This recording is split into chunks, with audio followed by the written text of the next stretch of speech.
Okay, so it's a wild and crazy ride on Wall Street today. The Dow Jones Industrial Average opened down some 1,400 points, and it's been all over the place. We've seen a bit of a rebound. The market opens at 9:30 Eastern. It's now about 10:20 Eastern, and in that time, the market is currently up, of all things, by full percentage point, up 367 points. Looking at the similar S&P 500, we're seeing profit taking up about 1.5 points. The NASDAQ up 2.5. I always find the Russell 2000 index very interesting. That is still down. Those are small cap companies, and that is down 2.6%. It might be in some ways a better indicator of the general state of business, at least on the short term. So let's get into some of the details that we saw over the weekend in the financial turmoil. The S&P, so we already got into that. The overnight stock futures plunged, but now we're seeing a lot of recovery from that. So we may, I don't know if we're out of the woods yet. Aquilles will be able to maybe tell us that. Trump's tariffs policies are, of course, the precipitating factor in what is now the fourth day of a slide. Trump imposed a minimum 10% tariff on all U.S. imports, bigger rates, high as 50% supplemental for countries like Lesotho, 34% for countries like Israel. And there's been a ripple effect all over the world. Asian markets like South Korea's Kospi index dropped 5.6%. Germany's DAX fell 5.8% in morning trading. We always look at those because obviously the time difference sort of helps us see how things might be looking ahead. JP Morgan and other Wall Street strategists are now seeing a heightened recession risk. The estimations go from anywhere from 30% to as high as 60 to 70%, depending on which bank you're talking about. Joining us to talk about the crisis in the financial markets is Aquilles Larrea.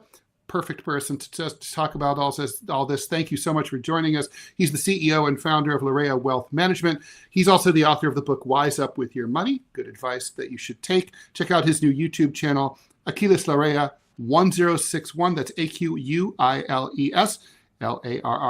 1061. Aquilles, thanks for joining us once again. So happy to be here, guys, and such wonderful circumstances. Well, maybe the market while you were on hold, the market was rebounding. Maybe the I saw it come up. Aquilles is going to be on. It's like it's going to be okay. Yeah, it's funny. We talk about, the markets and all the turbulence we've been seeing having to do with these tariffs, but we forgot one thing. The market, you have buyers, you have sellers. And at the end of the day, I'll tell short sellers or the people who want it to go down or people who buy puts, who want it to go down, at some point, you got to stay at your desk because, and I used to be one of those guys, because you got to cover your shorts. All right. If not, you're going to get it all over your shorts. All right. So just remember, with every downtrend that we see, that at some point, it's not sustainable. So if it's not sustainable, what ends up happening is that it starts going back up. I see this is really a response to the last 4 days more than a permanent trend at this moment. I still see a lot of volatility going forward. We're still going to see the tariffs cutting in. That recession number that you just quoted being from 30 to 60%. I just heard this morning it's going to be more likely like 60%. And my personal feeling on this is, okay, if we're going to touch off a recession, let's get it out of the way. All right. And people are looking at me, what do you mean, let's get it out of the way? And I say, well, you want to get it out of the way because most recessions don't last more than 6 months. All right. And if this is it, if this is going to happen, it's not like, it hit the door and said, hey, I'm here, do something about me. No. So what we have to realize is that if it's here and it's affecting us, let's get it out of the way. A lot of recessions may only be 1-2 months, where you see that negative GDP. All right. But if you see it 2 quarters, then it's officially a recession. So we don't have all that information. We don't have all the evidence right now, guys. So what I would say to you, if you're an investor, and I'm saying this to my clients right now, is that there are great buying opportunities out there. I myself have been going out into the market buying some stocks for clients that I feel, I've been talking about this on all media outlets, and I'll say it here. You want to buy high quality companies, good dividends that are going to make you long. You got to think like 10 years on this. Some people can't even think 10 seconds. And here I am talking about 10 years. But you need to think about this minimum 3 years. All right. If you're going to go in at this particular point. But I think that we're going to have a turnaround. I talked about this. I had my Simpsons moment, where I made a prediction back in December on a network. I said, we're going to have a correction. It was precipitated by these tariffs, but now we are entering, this is the end of the first quarter. We're finished with that. So we'll see what kind of numbers and how they affect us at this particular point. But what I see moving forward is a very cautious investor. At the end of the day, you need to be cautious, you need to be strategic, but you also need to be intelligent. This is not a game for the timid. And if you think that, you don't belong here. Yeah, and don't Just panic. very simple. Don't panic. All right. Never panic. Yeah. Aquilles, let me ask you. This feels. I used to work at Bear Stearns and Industrial Bank of Japan, Bank of New York. I remember. To me, this feels a little bit different than those earlier downturns, like Doesn't 87. it always? No two are the same, right? They're like snowflakes. But this one, it seems like I totally agree with your take. This looks like. It's the actions of the president triggering some, panic about fundamentals. Normally, or typically, it's a bubble breaks, like the real estate bubble breaks, or so. That was also part of '87. We've had a bit. I think we've had a sort of undiagnosed real estate bubble now for the better part of 2 years, maybe 3 post COVID. And coupled with a frozen market. But I can't think of a time where a world leader, one person, made an announcement, and the next thing you know, it triggers a 4-day or a 3-day rout in global markets. I mean, it just seems really different. Well, it's a legitimate point, but I also want you to think of something. Anything in the world could precipitate a downfall, downtrend, Sure. right? Let's go back to, you talked about bubbles, way back when Alan Greenspan said this irrational exuberance happened. He sent the markets roiling for days, and at the time I was a young advisor saying to myself, this guy's a jerk, but what he was really doing was trying to get a shakeout from the move to the upside that we had seen unprecedented at that time. We have had an unprecedented move to the upside, guys. Unprecedented. And I was hoping that this correction would come sooner. Sometimes we just need a catalyst. You have to think of it that way. And this was the catalyst, good or bad, ugly, indifferent. This catalyst took us to a new level of fear mongering. Let's talk about Trump and this catalyst. And I want to let Manila get in a word edgewise. Sorry, I'm mansplaining here because I'm so interested in this topic. But I mean, is this the White House says that 50 out of the 60 tariffed countries have all requested trade talks. So this might be Netanyahu is here today for that specific reason. Right. Not about Gaza. Right. No, fuck Gaza for him. Right. But like, but like the Nixon madman theory. Right. It's like basically the idea is you make everyone think you're insane. They know you're serious. They all come to the table. Is it possible that in a week or two, everything's going to bounce back up because Trump will have settled all of these trade disputes? The tariffs will either be rolled back or eliminated, and we'll look back and be like, "Well, that was weird." Well, you bring up a great point. So he goes in, and we have all these countries that now want to play ball. Good on him, right? Great. But is it going to resolve in a week? Could be a lot longer than that. All right. 50 countries is a lot of countries. Yeah, because we don't forget the big countries don't have to play ball. They can just go to another sandbox. They don't care. That's what China's doing. Yeah. And China's also, there's talk of that they're loosening the restrictions on intellectual capital of the United States. So they can go and copy all our stuff if they want to. There's not a gosh darn thing that we can do about it, until they better not copy my cartoons. I'll come after you, Xi. Look out. But imagine if they did, and you couldn't. There's nothing you can do. International, they catch you into the. One of two things I think could happen here, right? Resolution with all these different countries. We move quickly back to the upside because the market will respond to agreements in place. Yeah. Or there's still more shakeout that needs to occur. There's still more profit taking that needs to occur at this point. All right. Remember, we had this big run up, and we're only shaking out a certain percentage now. Right. This is the reason why corrections are healthy, in my opinion. So take that a step further. If this goes on, I don't think it's going to go on more than a week right now. But there have been just cases, a week, only a week. Well, you mean a week total from last week, or I'm talking another about, week? Yeah, I'm talking about the back and forth. Upside, downside. Because not all. What is that saying? All darkness has a dawn. Right. It's always darkest before the dawn. Yeah. Right. It's always the worst case scenario. Everybody's flipping out. And if you can keep your head while others are losing it, you will win bigly, as that guy says. That's but true. More importantly, there are definitely some bargains out there, no question. Oh, yeah.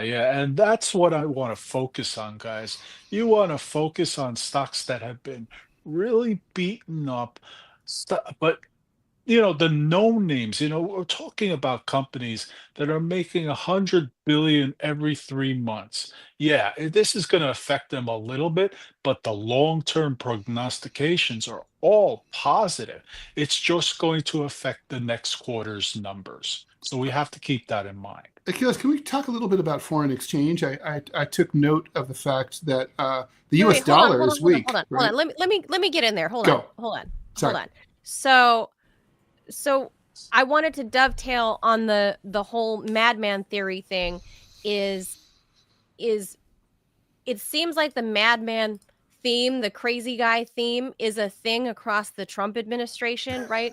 And we saw before Trump even got into office, when Javier Milei took office as president of Argentina, that was December of 23, I believe. So a solid year before our elections happened.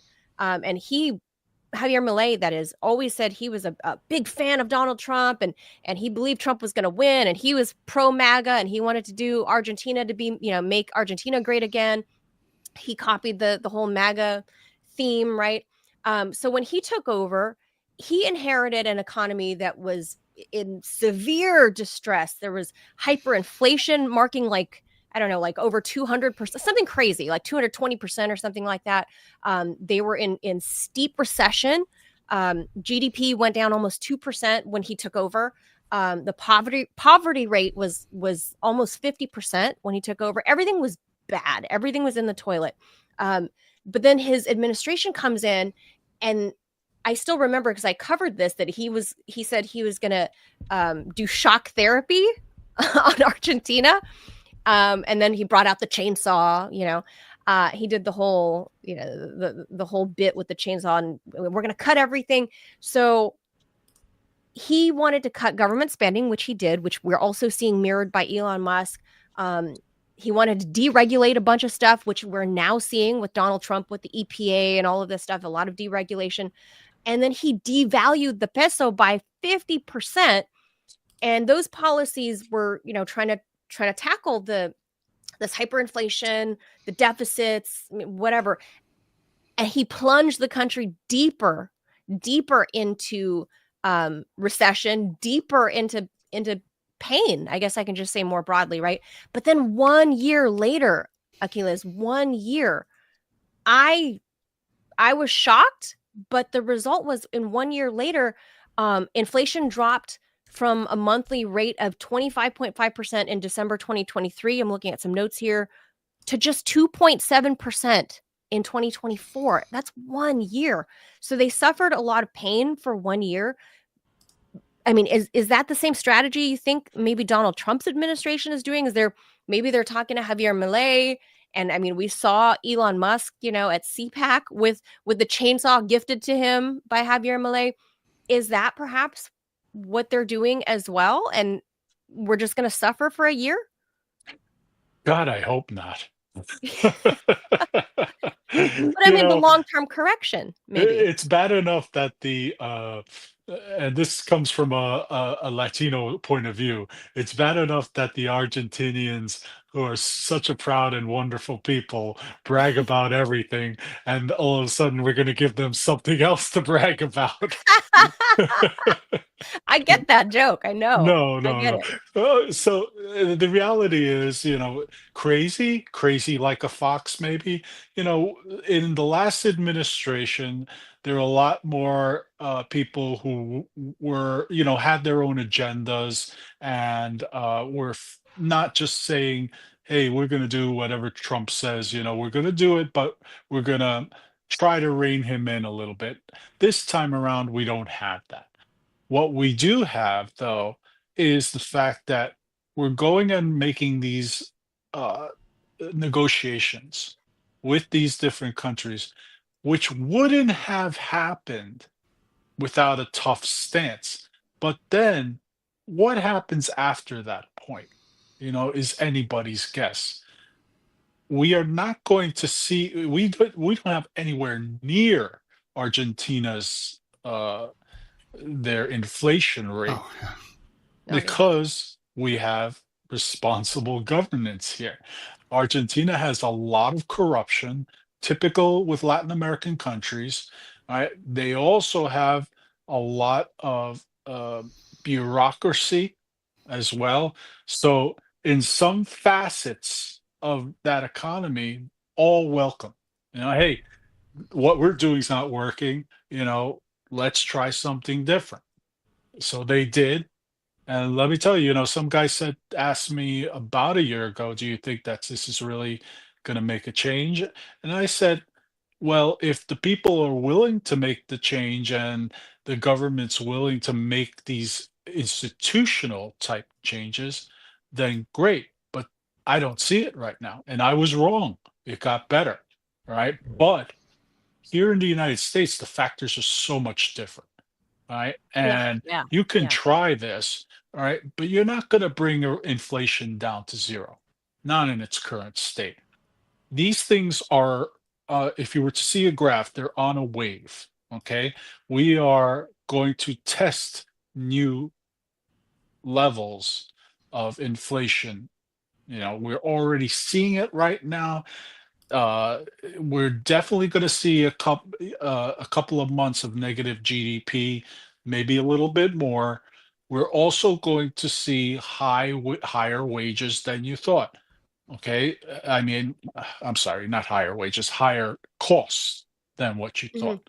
All right. Yeah. Reason being is that all these tariffs are going to affect us somehow. I don't care if it resolves itself tomorrow. The damage is done. All right. And companies have went out and bought inventory all along. And that is going to affect us because it's more out of our pockets. Cars, electronics, especially Absolutely. electronics, 30 to 50% higher, right? Where are you going to get that? And let me tell you, when corporations get a taste of that higher price, they don't want to let that go. It's They're- like Yeah, a they're new gonna pass it tax. down to us, right? They're just going to pass it down to us, so they get all the upside. Yep. So what you think you're doing, you think you're making them pay their fair share. The truth is, you're not doing a darn thing. You're making me pay more money for a good that I want. All right. Right. Now, for people who are not worried about money, that's no big deal to them. But for people who are living paycheck to paycheck, which in the United States, it's roughly 70 to 80%, all right, those people are going to be, if you don't have good technology, you are behind. So we're going to see even more of an income gap created from that. My opinion. We're going to see prices begin to rise across the board, whether it be clothing, electronics, cars, parts for those cars.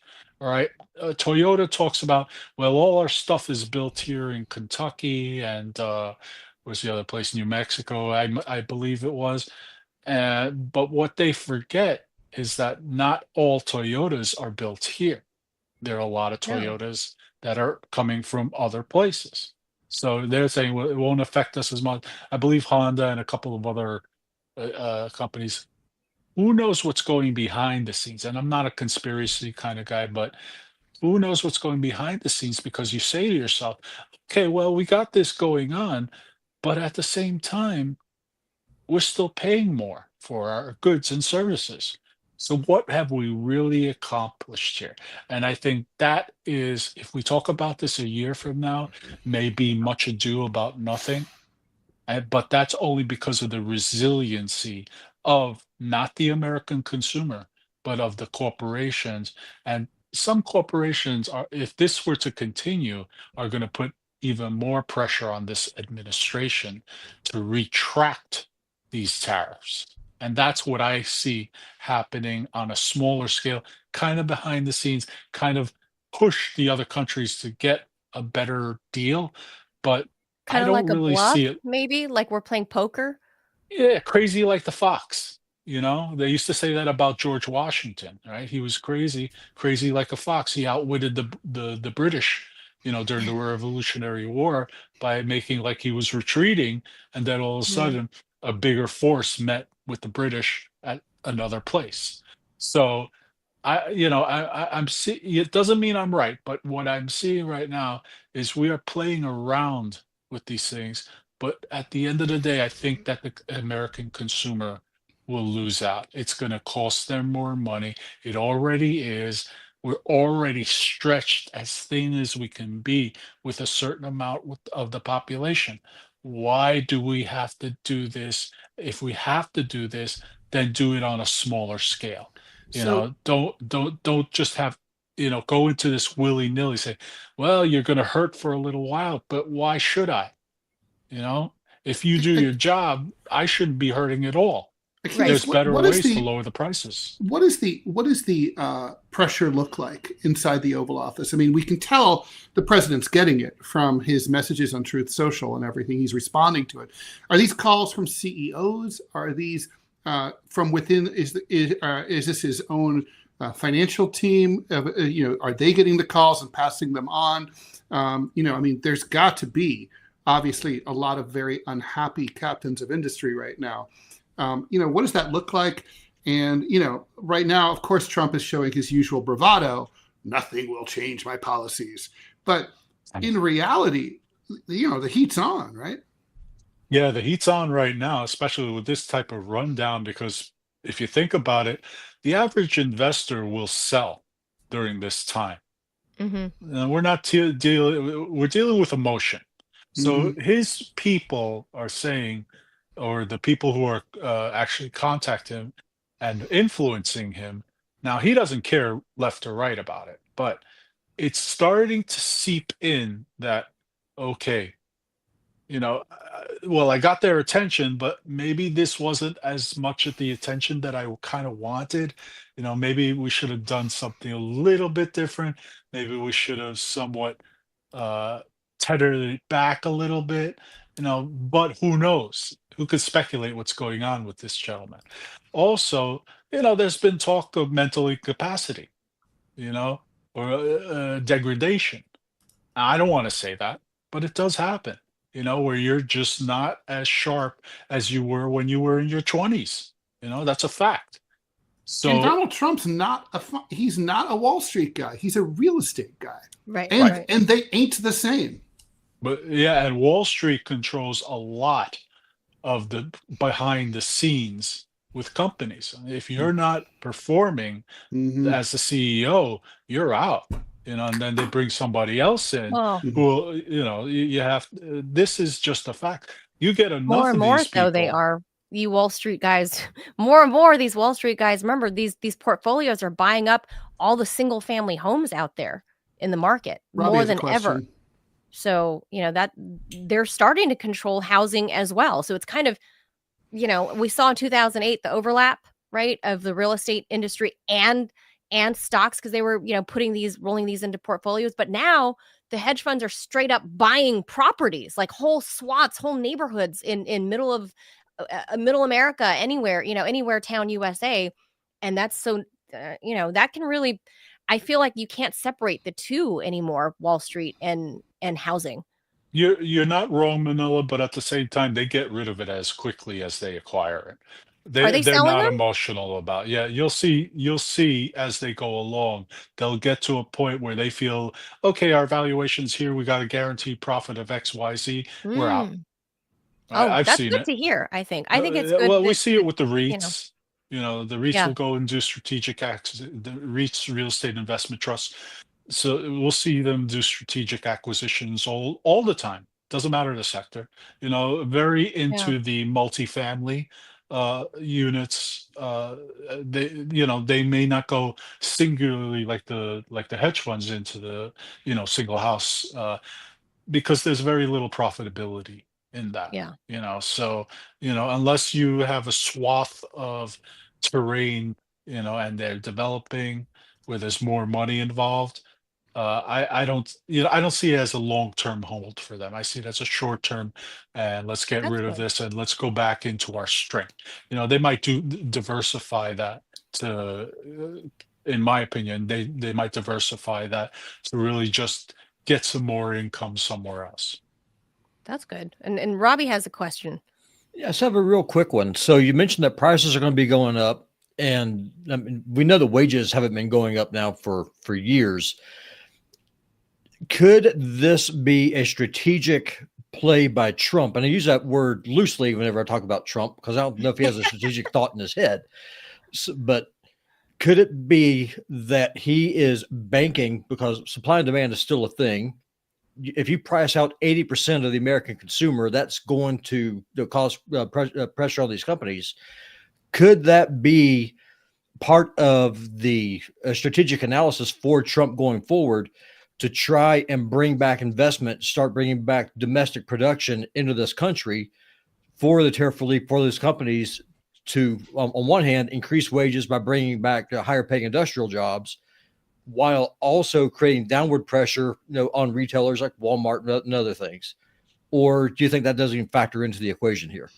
I think it's a lovely idea in theory. I don't think it's really practical at this point in time.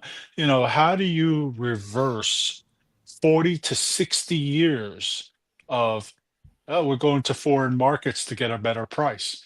You're going to do that in 1 year? He doesn't even have enough time to do it. 4 years to try to reverse that trend? Forget it. That's not Yeah, happening. if you're thinking about, if you're a CEO and you're thinking, oh, let's build a factory in the United States, it'll be better than Vietnam or whatever. That factory is not going to be operational until the next president, and that could be a pro trade Democrat. Yeah. And what I'm thinking could be, and I'll drop off after this, Trump has been really trying to apply pressure on the Fed to try and get Jerome Powell to lower interest rates and that type of thing. And with what the Fed's mandate being one of them, control prices, but also unemployment, could this be his way of trying to strong arm the Fed in lowering rates to make borrowing money cheaper? This That's is what this is all about. This is exactly what it's about. All right. When you're an economist, all the economists have come out and said, well, we don't agree. Even Jeremy Siegel, who's one of the most bullish guys I've ever met in my life, came out with a scathing report on what he's doing, basically saying, hey, he doesn't know what the heck he's doing out there. But Yeah, this is a strong arm tactic. Trying he in his head, well, Jerome Powell is not going to do what I'm telling him to do. He's not playing ball, so I'm going to strong arm him into doing this. And let me tell you, Fed governors don't like being strong armed. You're How does not more going to win that way. All right. So go ahead. how does more debt, I mean, help the American family? How does more debt help the country? I mean, I don't understand. Why would you do that? I mean, most Well, Americans are already drowning in credit card debt, so why it's would not adding geared more? it's not geared for the American consumers. It's geared for the corporations who can go and refinance the debts that they have across the board and make more money that way. And the including the rationale is country's that debt. it'll trickle down to the American consumer, which is a fallacy. That economic theory has been debunked so many times. They're still talking about trickle down economics. It's such garbage, guys. I can't even entertain that thought. So then this is just another wealth transfer from the working class up to the rich who already have more money than God, is what you're saying. For corporations, Yeah. and tax breaks for the Yeah. rich. They got to justify these tax breaks, guys. If you think about it, they got to justify it in one way, shape, or form. Okay, we're going to take some from the government. We're going to take some from these other places and the like, and we're going to come nowhere near what we need to sell this tax cut bill. But who cares? We're in power, and we're going to do whatever we want to do. More good news. Thank you, Achilles. I'm full of good news today. Well, I mean, I recently heard a libertarian kind of simplified explanation of how they view Trump, being that he's not a stocks guy, he's not a trader, he doesn't understand, maybe he doesn't have the full understanding of how all of that works, is that Trump keeps pointing to trade imbalances. Let's take China, for example, because that is our biggest trading partner. And that Trump keeps saying, oh, there's a trade imbalance of, 26, whatever, I don't know, pick any number, right? But in the very simplified version that I heard on this podcast, that it would be as if, like, you and I, all of us, we're consumers at the grocery store. We go to Kroger, we go to Safeway, right? And we keep giving them our money to, buy their goods because we want it. We want the cheap goods, right? That's what we want. We go to Dollar Tree, we go to whatever. We need this. We need a little hand shovel or whatever at Dollar Tree. I want to buy that dollar hand hoe, right? We keep giving them our money. Dollar Tree is in no obligation to come to my house and say, hey, I want to buy, can you make me a sandwich? I'll buy a sandwich from you, right? There's no obligation of Dollar Tree, so it's like tit for tat. Like, okay, I buy something for $1.25 at Dollar Tree. Dollar Tree should come to my house and buy, I'll make them a sandwich and they buy it for $1.25 because ergo, then there's no trade imbalance, that by Trump's line of thinking, if you apply the same logic, then if it's a dump of cheap goods into America, then what if China gave us everything for free? If everything was free, can you still say it's worse for America now? It's worse for Americans because they're giving us free Chinese goods? Well, if it's free, it's communism. But that's what I mean. The logic doesn't stand, right? Because he's like complaining. It makes no sense whatsoever. Yeah, let's break it down to its simplest components. All right, you're paying more at the grocery store for goods that a year ago you might have gotten a little bit less. All right, but the prices always go up. Corporate greed doesn't change.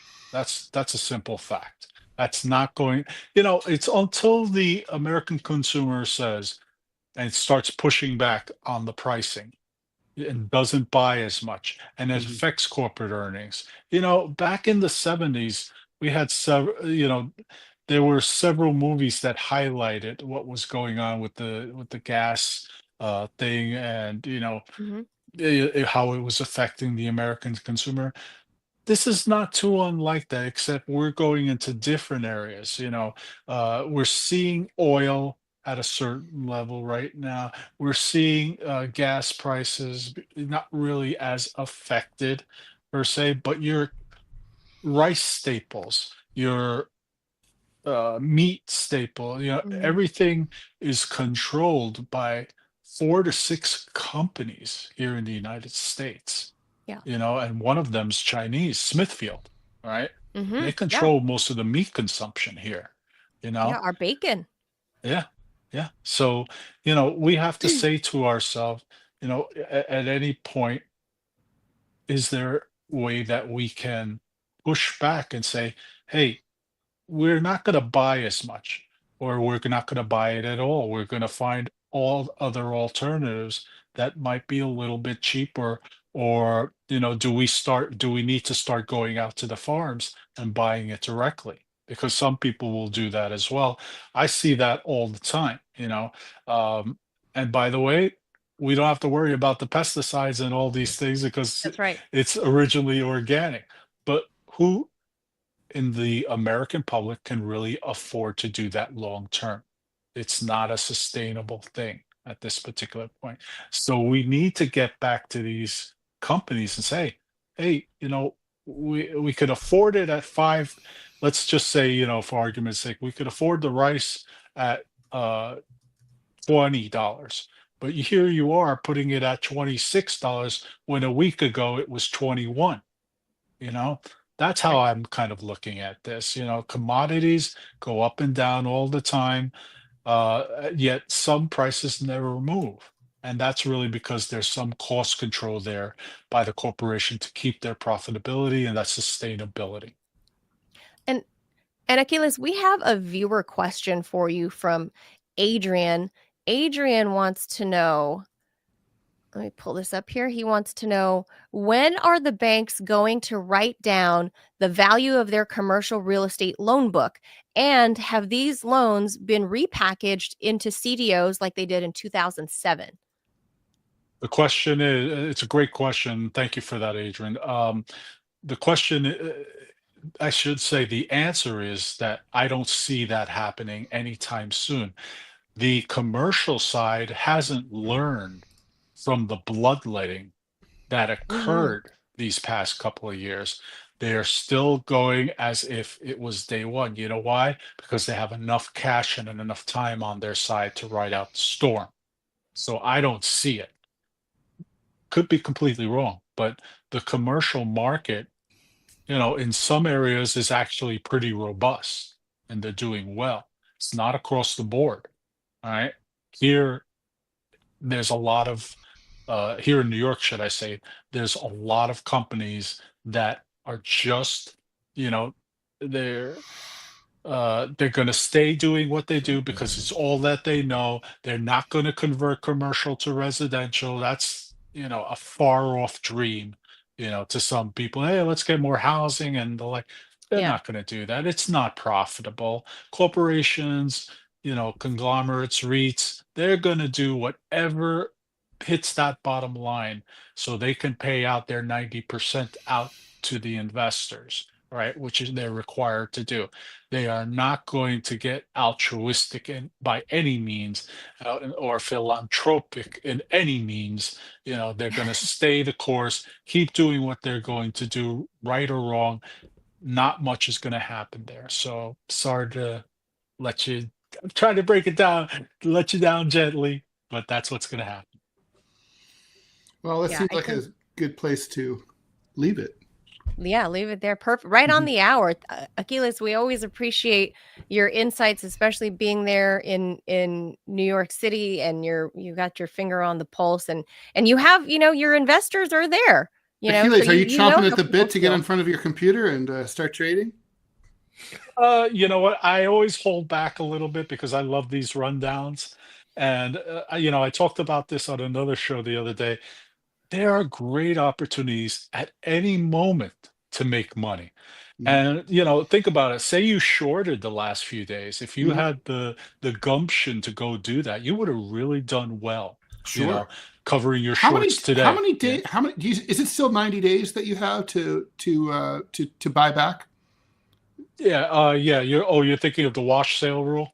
Yeah. No, I think they've changed that now, but I don't have that in front of me. So I think they actually might have made it shorter that now. But don't quote me on that. But the point is, it's like, yeah, so there's sort of an inherent implicit rules bias in favor of higher pricing, right? Because it's, buying's open-ended. You buy, you don't ever have to sell. But if you sell short, you do have to buy it back. Right. So think about it. You got a company that went from 100 to, let's just say they're 60 right now, right? That's a 40% discount, guys. All in your pocket. They pay you out a 6% dividend or 7% dividend. Why would you not pick them up? Right. Why would you not go buy them? That's what I love about this industry, that we're able to, sometimes they call me a bottom feeder. I'm like a catfish. But I'll go in and yeah, exactly. I'm going to go in and I'm going to buy that stuff when everybody's looking at me doing this, the head shake, but I'm going to go in and I've never made money back from these downtrends. There's always this opportunity. And that's why you cannot panic. This is why you should never sell. You know when it's time to sell? When the CEO has done impropriety, when the board was in on it, when it's criminal what's happening. Yeah. That's the time you sell. But I can't fathom any other reasons, to take this and not take advantage of it in your 401k. Maybe you raise the 401k percentage up 1% or 2%. That wouldn't kill you paycheck wise, so maybe that, or in your IRA.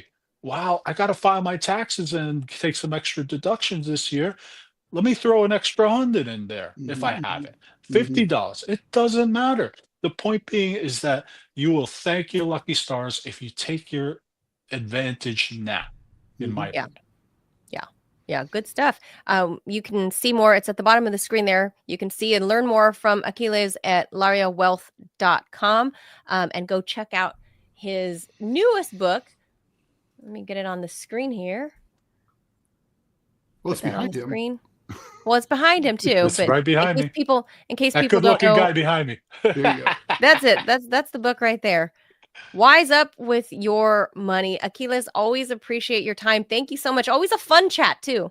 Absolutely. It's a pleasure's all mine. Thanks, guys. Enjoy your week. Talk to you later. Thank you. See you soon. Bye-bye. Bye.